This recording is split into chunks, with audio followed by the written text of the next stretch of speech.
তোমরা যে এক্সামগুলো দিয়েছো সেই এক্সামে তোমরা কি আশানুরূপ ফল পাবে? তোমরা যেই আশা করেছে যে ফলটা জন্য, সেই ফলটা কি তোমরা কি পাবে তোমাদের আশা অনুযায়ী?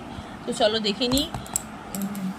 তোমরা যে এক্সামটা দিয়েছো অবশ্যই পাবে, যেইটা তোমরা আশা করেছো, যতটা ফলের জন্য তোমরা আশা করেছো যে আমি এরকম পরীক্ষা দিয়েছি, আমি এরকম মার্কস পাবো, অবশ্যই তোমরা কিন্তু পাবে। ভাগ্যের চাকা তোমাদের ঘুরছে। উচ্চতর শিক্ষা, ঠিক আছে, কিছু মানুষের বিদেশ যাত্রার যোগ আমি দেখতে পাচ্ছি।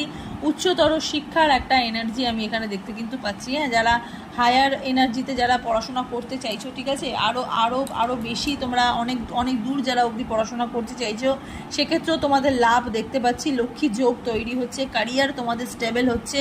আর কিছু মানুষের তো এখানে বিদেশ যাত্রার যোগ দেখতে পাচ্ছি, মানে বাইরে গিয়ে পড়াশোনা করারও যোগ একটা দেখতে পাচ্ছি। কোথার থেকে তোমাদের টাকা পয়সা জোগাড় হয়ে যাবে, কোথার থেকে কি হয়ে যাবে তোমরা নিজেরাও জানো না। হুইল অফ ফরচুনের এখানে এনার্জি বেরিয়েছে।